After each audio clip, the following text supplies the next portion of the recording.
Welcome back to Robbinsdale Revisited. Grab your coffee, pull up a chair, and get comfortable because today Pete and I are bringing you a historical deep dive. We're looking into the life of a prominent, wealthy, and brilliant woman who just happens to be another daughter of Andrew B. Robbins.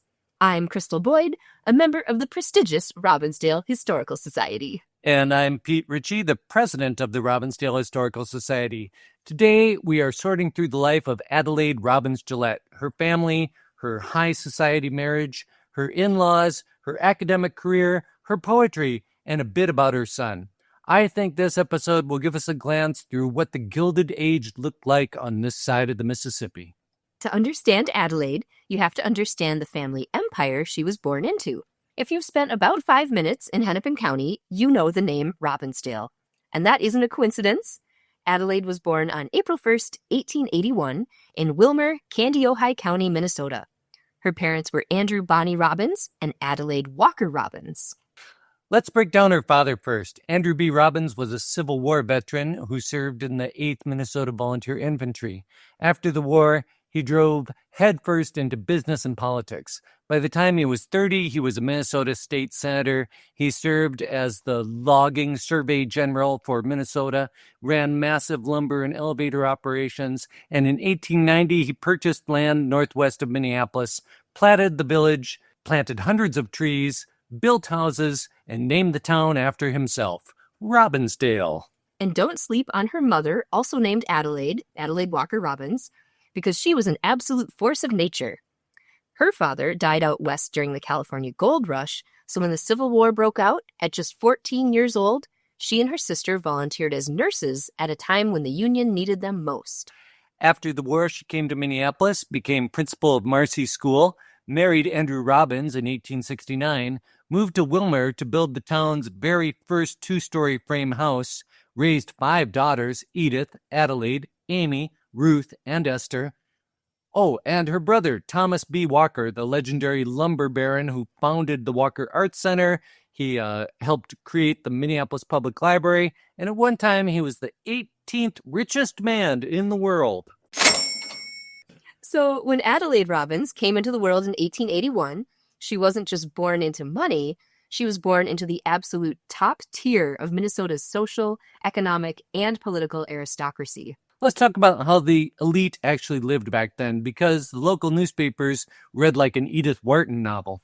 And it is pure, unadulterated flex culture. So let's look at a newspaper clipping from the Minneapolis Daily Times on Sunday, June 21st, 1896.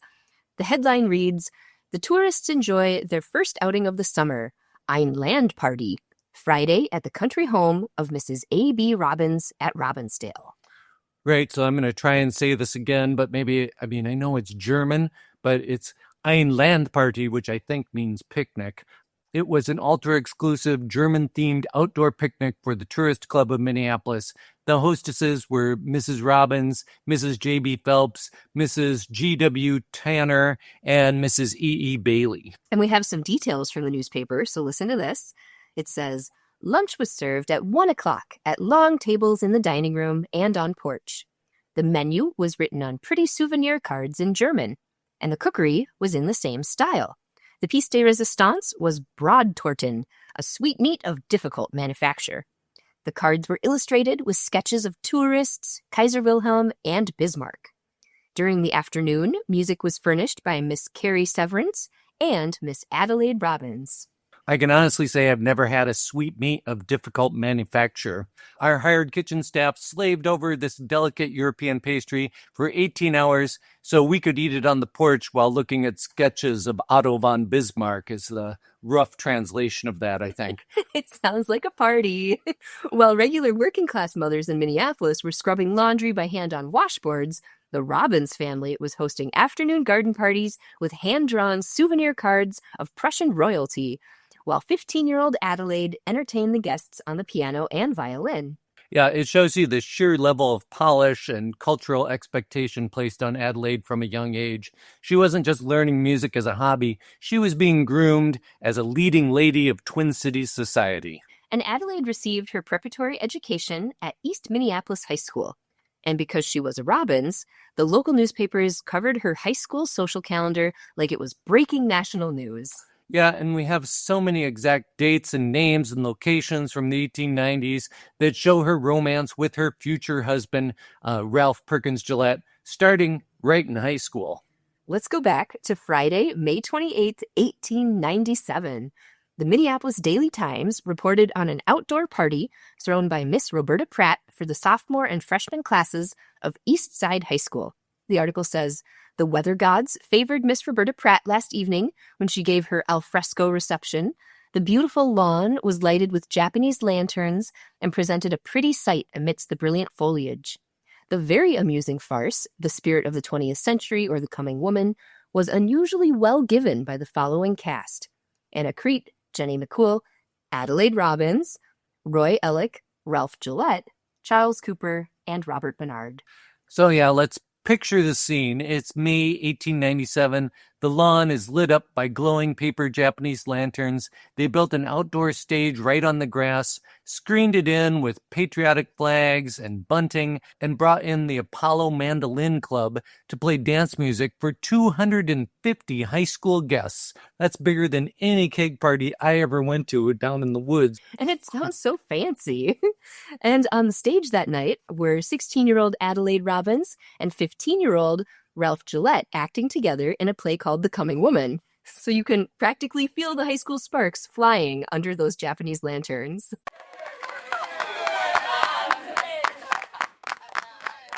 All right, so we'll fast forward 1 year to Thursday, April 28th, 1898. It's senior class day for East Side High School. And where does the senior class go? They charter a private omnibus and ride all the way out to the Robbins Mansion in Robbinsdale. Ooh, a private omnibus. Yeah, I'm guessing that was a Girling Warner bus that brought them out here.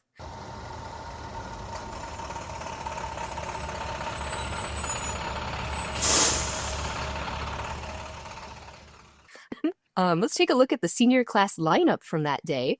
They had the class historian was Adelaide Robbins. The class songster was her future husband, Ralph Perkins Gillette. The class prophet was Marguerite Huntley. The class poet, Claire Wyman. And the class fool, William Nightingale. Oh, I would have loved to be the class songster, but I love that they had an official elected position called class fool in 1898. Shout out to William Nightingale, wherever you are in history. And the following night, Friday, April 29th, 1898, the seniors held their grand graduation ball at the historic Wyndham Hotel in Minneapolis. Adelaide and Ralph were officially high school graduates, heading straight for the University of Minnesota together. Right, and Adelaide and Ralph entered the University of Minnesota in the fall of 1898 as part of the class of 1902. Adelaide was an exceptional student specializing in philosophy, psychology, and modern languages. And she also dominated campus theater. On Thursday, April 6th, 1899, the Minneapolis Daily Times reported on a major benefit production at the University of Minnesota Armory that was put on by the University Dramatic Club to raise money for the Athletic Association. They performed a double bill of farces called A Happy Pair and A Box of Monkeys. And Adelaide played the lead aristocratic comedy role, Lady Guinevere Landpour. Can't you just see Adelaide really leaning into that role? Because she spent her whole life surrounded by wealthy aristocrats, so playing a British noblewoman named Lady Guinevere Landpour at the University of Minnesota Armory was probably second nature to her. Commencement week ran from Sunday, June 1st to Thursday, June 5th, 1902. It was a massive moment for Minnesota. The university graduated its largest class ever up to that point.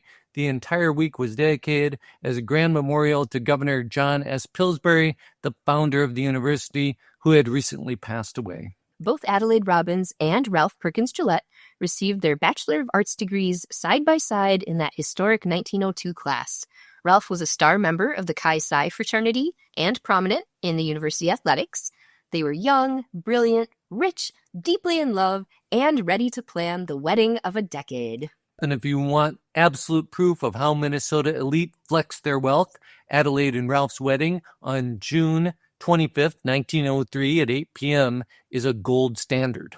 The newspapers went crazy. The Minneapolis Daily Times and the Star Tribune both published massive front-page social write-ups on June 26, 1903. They dubbed it the Woodland Wedding and the most brilliant affair of the season. And let's set the scene for how 250 guests even got there. Guests took the streetcar line out to the end of the track in Robbinsdale, where private horse-drawn carriages met them at the car, drove them through the winding country lanes to the Robbinsdale estate on Twin Lake. And I'd always heard that Andrew B. Robbins made sure that they sprayed the ground with water so the dust wouldn't get kicked up onto people's clothing before the wedding. And 250 must have been the capacity of the Robbins Mansion, because that seems to be the number of guests for events there. It's a nice number, and this wedding sounds amazing. So listen to how the Star Tribune described the house transformation. They said, "The guests were ushered into an oak forest in miniature, with its fragrant, suggestive odors of the woods intermingling with the scent of roses. The walls and ceiling of the music room were hidden beneath boughs of oak. The network of oak branches fell from the ceiling, covering the window. Twined in the branches, roses nodded their pink heads through the green." That sounds beautiful. Well, I hope they didn't cut down one of the Robbins oak groves in order to reconstruct it inside the house. So the music room, at the altar, it was framed in oak boughs, lofty palms, pink hydrangeas, and white peonies tinted with pink rising all the way to the ceiling.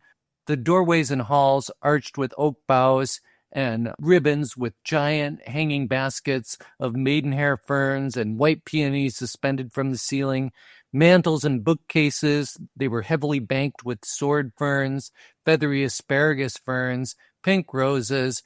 The dining room had a bold red and green theme, giant green baskets filled with deep red peonies, flanked by red-shaded candles in antique silver holders. It is just so gorgeous. So let's talk about Adelaide's gown. She walked down the aisle alone, preceded by little flower girl Corinne Gray, who was wearing pink silk and scattered pink rose petals in her path. Adelaide wore a custom gown of white crepe de chine, fashioned in a princess silhouette with intricate shirrings. The bodice featured a deep pointed collar of delicate Irish crochet lace, also stitching across the yoke, and elbow-length sleeves with lace points extending over her long gloves. And her train had bands of Irish crochet lace inserted in scalloped medallion designs radiating upward. She carried a shower bouquet of bridal wreath roses and maidenhair fern. And guess what Ralph's wedding gift to her was? It was a custom sunburst brooch crafted from oval Mississippi freshwater pearls set around a massive center diamond. Her sister Amy Robbins played the processional on her violin, while Miss Edgar Runyon played piano. Her sister Edith was maid of honor, while 4 little ribbon bearers, Louise and Delphine Gillette, alongside Ruth and Esther Robbins, stretched white silk ribbons through the study to form an aisle. Interestingly, Adelaide's father, Andrew B. Robbins, was away in Arizona attending to urgent mining and land investments. So Ralph's parents, Mr. and Mrs. Lewis S. Gillette, assisted Mrs. Robbins in receiving the 250 guests. After an informal reception, the couple departed with a tan going-away gown and matching hat, setting up their summer residence after August 1st at Groveland Park, Lake Minnetonka. By the early 1900s, Ralph and Adelaide were fully immersed in the Minneapolis high society circuit. Ralph was appointed secretary and sales manager of the Minneapolis Steel and Machinery Company, working alongside his father, Lewis S. Gillette, and his uncle, George M. Gillette. The social pages of the Star Tribune and Minneapolis Journal were constantly tracking Adelaide's teas and luncheons at 2842 Irving Avenue South. And here's a couple of them. On January 30th, 1910, Adelaide hosted an elaborate afternoon tea from 4 to 6 p.m. for her mother, Mrs. A.B. Robbins, and Mrs. Floyd Sterling Loomis, the mother of Adelaide and sister Ruth. And Thursday, May 16th, 1912, Adelaide hosted a multi-day reunion for her Pi Beta Phi sorority sisters, entertaining her visiting sisters Mrs. F.C. Rhoda, or Ruth Robbins, and Mrs. Scott, Esther Robbins, who had traveled in from Marmarth, North Dakota. In 1907, Adelaide even found time to take an Alaskan cruise with her young son, Louis. Yeah, and imagine these teas go from 4 to 6 p.m., so when do you eat dinner? They had the mansion, they had social standing, a successful company, a young son named Louis Robbins Gillette, born around 1904, and deep family connections across Minnesota. Life looked absolutely impenetrable. And then came the afternoon of Friday, July 12th, 1912. And this is a shocking and sudden tragedy. Shortly after 4:30 p.m. on Friday, July 12, 1912, one of the most violent storms ever recorded by the Twin Cities Weather Bureau swept through Minneapolis. Winds hit a staggering 84 miles per hour, roofs were blown off buildings, heavy trees were uprooted, barns collapsed in St. Paul, and property damages surpassed $100,000. Ralph Gillette, just 30 years old, was out playing golf at the Interlochen Club with his friends, Dr. W.H. Card, who lived at 2640 Humboldt Avenue South, and E.S. Houston, living at 3112 Humboldt Avenue South. They were accompanied by two young caddies from Hopkins, the 10-year-old Joseph Nelson and 9-year-old Frank Sichik. Shortly before 6 p.m., the party was putting out on the green of hole number 4. Dr. Card hit a fantastic approach shot, and Ralph congratulated him as a heavy rain shower broke out. Ralph ran for the cover of a massive oak tree near the green. Dr. Card called out to him, "You're wet already, Ralph. You might as well keep on playing." But Dr. Card holed out, and he, Houston, and the two caddies ran under the tree to join Ralph. Seconds later, a blinding bolt of lightning struck the top of the tree. Dr. Card later described the sensation. He said, "It seemed as if I had been hit on the top of the head with a sledgehammer, and I was trying to rise against a heavy weight that seemed to hold me down. I saw Mr. Gillette lying near me, and all members of the party except Mr. Houston lying flat on the ground. I wondered why they were lying down to rest.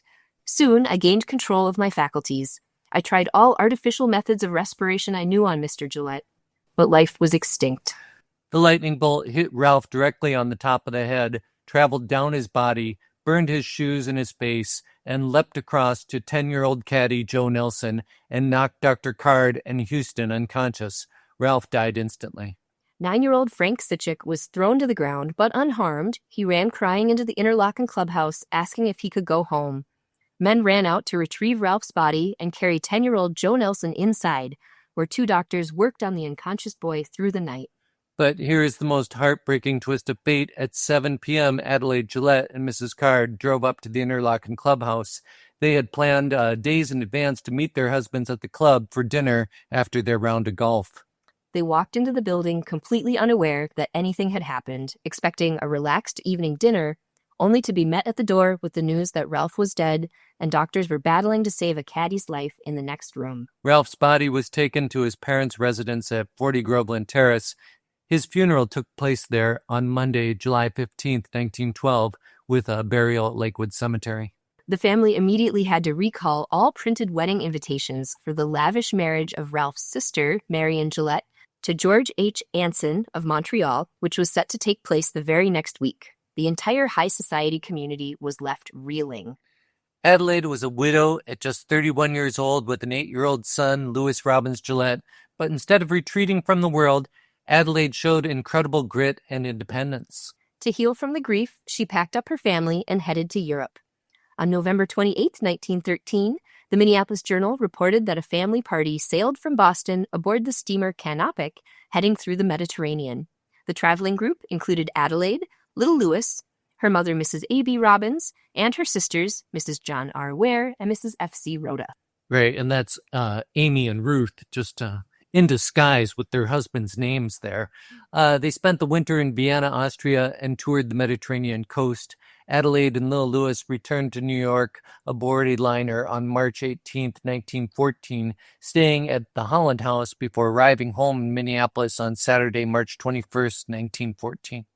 When she returned, Adelaide threw herself into higher education at the University of Minnesota. Just taking a look at her published scholarship, which was recorded in the 1924 volume Who's Who Among Minnesota Women, we see 4 interesting pieces. First, she published the psychological pamphlet, The Psychology of Music. Second, she authored the civic brochure, The Housing Laws of California, while she was spending winters on the West Coast in 1917.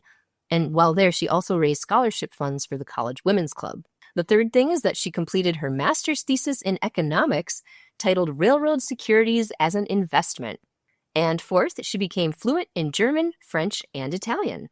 Definitely some ambition there. The Robbins household was deeply artistic. Adelaide's sister, Edith Robbins Daniel, became nationally recognized as a poet. In 1920, the major publishing house, Ginn & Company, discovered Edith's poems and hired her to write music readers used by millions of children across the United States. Boston critics pronounced Edith the foremost writer of children's verse today. And after Ralph's sudden death, Adelaide also turned to poetry as a way to process grief, loss, and spiritual renewal. Period literature reviews praised her work for its profound emotional restraint, quiet dignity, and graceful reflections on life after tragedy. And here's a poem from Afterglow. Now the afterglow of evening slowly creeps across the yard. Show us that land, but in his afterglow, a realm too soft for earthly light to show. We end that silence as we should have done before, and the vows we pledged this evening we shall keep forevermore. Oh, you can hear the raw emotion in those lines. The vows we pledge this evening we shall keep forevermore. She was carrying that memory of Ralph with her through every decade that followed. Here's a couple more examples of her poetry. This one is called I Dare to Fly, a Kite in the Sky. I ride the sky in ecstasy of wings because a small boy sings of free high things. My strings are taut, so dear he holds me. His smile enfolds me. Buoyancy speeds us, a long line leads us in urgency of flight. The wee lad runs in rhythm with singing suns, whistling in elfin glee. Shrill tunes of fantasy. I was for this a paper toy, cherished by an eager boy. It was for this I dared to be a kite in the sky. Very good. Thank you. All right, I have a favorite. Check this one out. Cause for divorce. Gordon was strong for holding a thought. Wife's appendix removal was too dearly bought. When she suffered from headache, he found her mistaken. With songful rehearsals, each evening was taken. He brought home the music, but never the bacon. Through long years of high sea, her faith was unshaken. Bright thoughts of singing, just one alone, might not the end have disturbed the home. She might have endured the scant money he sent her, if he'd grown to be anything but a tenor. We're looking for a rhyme there. She found it. She got there. If he had grown to be anything but a tenor. This brings us to the part of the show where we talk about the sheer length of Adelaide's widowhood. Ralph died on July 12th, 1912. Adelaide passed away on July 25th, 1965, at the age of 84 in Hennepin County, Minnesota. Pete, what's the math on that? That's 53 years of merry widowhood. She lived more than 5 decades after Ralph's death. Okay, and I'm going to get a little bit real right now. Adelaide was 31 years old when Ralph died. She was immensely wealthy, highly educated, fluent in French and Italian. She spent her winters on the California coast and her summers in Europe and on Lake Minnetonka.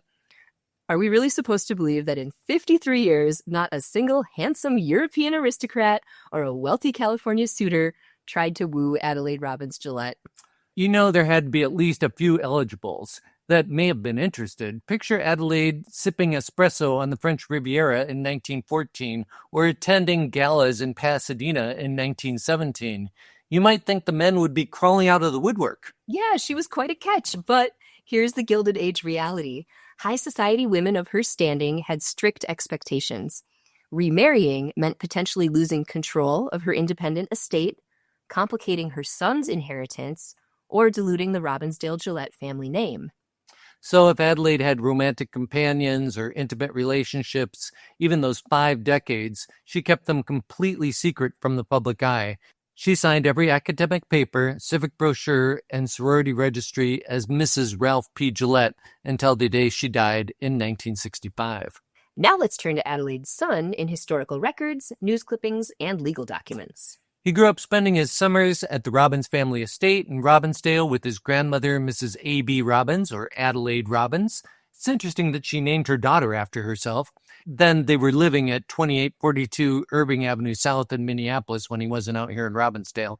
And like a lot of wealthy college kids in the 1920s, young Lewis was definitely a bit of a wild child. Check out this headline from Minneapolis Star on Thursday, May 26, 1921.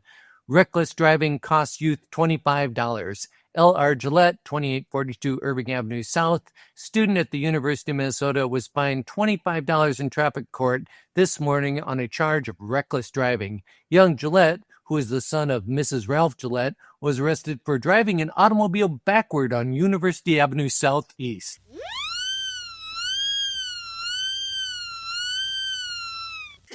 He drove an automobile entirely in reverse down University Avenue in broad daylight. Can you imagine Judge Thomas H. Salmon shaking his head while slapping a $25 fine on the grandson of Andrew B. Robbins? Well, what I want to know is, was he speeding? I mean, he's going backwards. I guess that's enough to get you a ticket. $25 in 1921 was a lot of money to an average worker, but to a Gillette heir, it was pocket change. Yeah. 3 years later, on April 6, 1924, the Minneapolis Journal published the full terms of his grandfather Louis S. Gillette's massive estate after he passed away in Natchez, Mississippi. The estate was valued at over $600,000, which would be tens of millions of dollars in today's money. The estate first went to the widow, Louise Gillette, for $100,000 plus the mansion at 40 Groveland Terrace. Also to son George L. Gillette for $150,000. Plus the daughters, Marion, Mrs. Piper, and Mrs. Burton. They received trust funds of $100,000 each. And finally, the grandson, Louis Robbins Gillette, received a direct $50,000 trust fund created specifically for him. $50,000 in 1924 was roughly $900,000 in today's currency. At 20 years old, Louis was set up for life. Let's trace the story of Louis Robbins Gillette chronologically, picking up right where he comes into his own in the mid-1920s. Right after he inherited that massive $50,000 trust fund from his grandfather's estate in April 1924, the 20-year-old Louis tied the knot just 3 months later. On July 5, 1924, Louis Robbins Gillette married Eleanor Louise Dill at the home of her parents, Mr. and Mrs. G.J. Dill, down in Wabasha, Minnesota. The Minneapolis Sunday Tribune covered the wedding on July 7, 1924, featuring Eleanor as a bride of the month. The paper made sure to note that Louis was the son of Mrs. Ralph P. Gillette. So right after finishing up at the University of Minnesota and receiving his trust fund, Louis started his own household with Eleanor. Where did Eleanor and Louis set up their very first permanent residence? They lived right here in the heart of town at 3952 West Broadway, Robbinsdale, Minnesota. And they weren't just living there quietly. They were deeply plugged into local civic life. On Friday, May 6, 1932, the Minneapolis Star reported that Mrs. Louis R. Gillette hosted 16 guests at their Broadway home in honor of Gold Star mothers of the Robbinsdale American Legion Auxiliary. I love that detail. Eleanor was opening up their West Broadway home to host local veterans' mothers, showing how deeply integrated the Gillettes remained in Robbinsdale community life during the Great Depression. She was also active in the library club. Yep, and if you flip through some of the library club scrapbooks, she appears in there, and, she appears more than once. So I've seen her picture around, but I've never been able to put together that she was Louis Robbins Gillette's wife until just recently. So around this time, the next generation of the family arrived. Louis and Eleanor had a son carrying the family name, Louis Robbins Gillette Jr. So another Louis. Yep. That brings us to July 1933, the height of the Great Depression, when the Century of Progress World's Fair opened in Chicago. So on Tuesday, July 4th, 1933, the Minneapolis Star social section featured a write-up titled, "Motor Trips to Chicago Are Popular. Mr. and Mrs. Louis Gillette plan tour to the World's Fair. Mr. and Mrs. Louis Gillette, 3952 West Broadway, Robbinsdale, and their son, Louis Robbins Jr., and Mr. Gillette's mother, Mrs. Ralph Perkins Gillette, plan to leave next week for Chicago. They will be gone a week."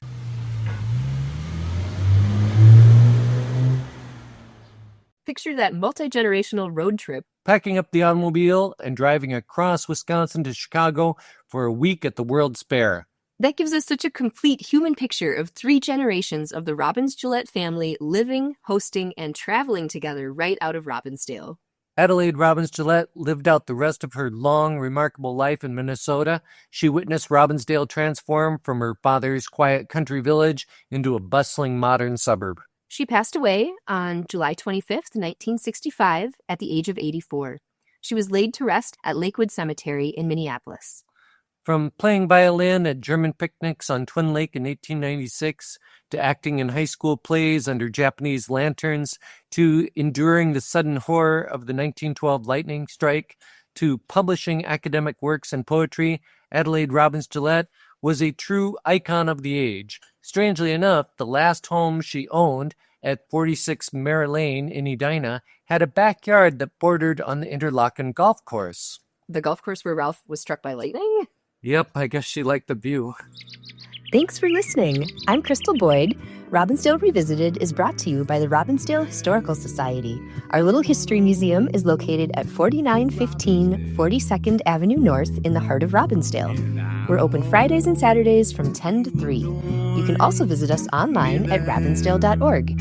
You found this episode, so you know where to find the next one. Bicycle into the city every Saturday to see our friends. In the bus back home, sitting hand in hand when the evening ends. Oh, when the evening ends. Oh, when the evening ends in Robbinsdale.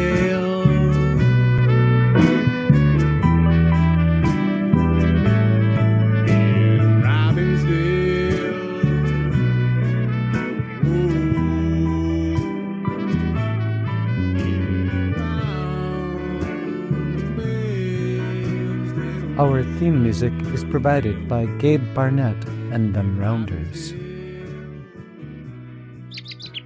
Oh, yeah.